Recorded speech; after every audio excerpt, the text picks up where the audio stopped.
Halo traders, jumpa kembali dengan Joe Allens dalam VB's Morning Call. Perdagangan bursa saham Amerika Serikat akhir pekan lalu ditutup menguat cukup signifikan setelah kinerja kuartal ketiga perusahaan-perusahaan yang cukup menggembirakan dan juga data ekonomi Amerika Serikat yang positif dirilis akhir pekan lalu. Data New Home Sales Amerika Serikat pada bulan September lalu menunjukkan kenaikan 0,2%. Data ini merupakan kenaikan tertinggi selama 6 tahun terakhir.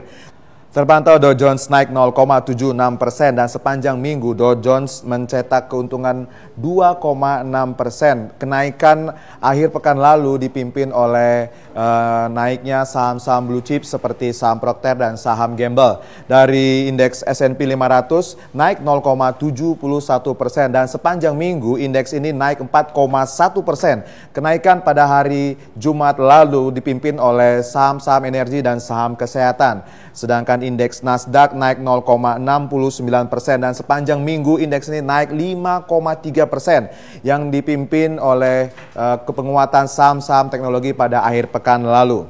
Untuk perdagangan bursa saham Asia pada pagi hari ini dibuka menguat imbas kenaikan yang terjadi pada perdagangan Wall Street akhir pekan lalu dan juga hasil dari stress test dari Bank Sentral Eropa terhadap 130 bank yang ada di kawasan Euro. Terpantau Nikkei naik 0,4%. Ini merupakan kenaikan yang tertinggi selama 2 minggu yang disebabkan oleh pelemahan yen yang di awal perdagangan turun ke 108 yen per dolar Amerika Serikat dan juga dipimpin oleh kenaikan saham Panasonic dan saham Sanyo. Untuk indeks Kospi mengalami kenaikan 0,5% setelah akhir pekan lalu mengalami pelemahan. Dan awal pekan ini penguatan yang terjadi pada indeks Kospi disebabkan oleh penguatan saham Samsung yang naik hingga 2%. Demikian juga dengan bursa saham Australia ASX 200 naik 0,5%. Kenaikan ini merupakan yang tertinggi sejak tanggal 19 September lalu yang disebabkan oleh rally saham-saham perbankan. Dari pasar komoditi dilaporkan harga emas mengalami penurunan 0,1% ke posisi 1.231,14 US dollar per troy ounce.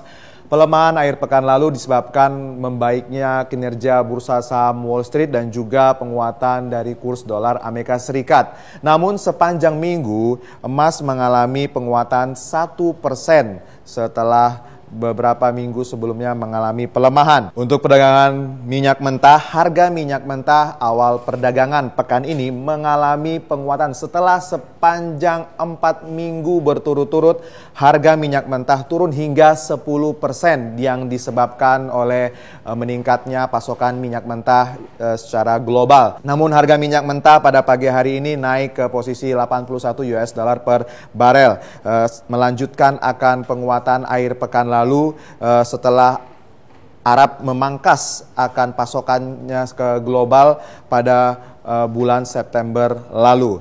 Dari pasar falas dilaporkan kurs euro mengalami penguatan setelah hasil stress test Bank Sentral Eropa yang memeriksa 130 bank yang ada di kawasan Euro menunjukkan hanya 25 bank saja yang tidak lulus tes.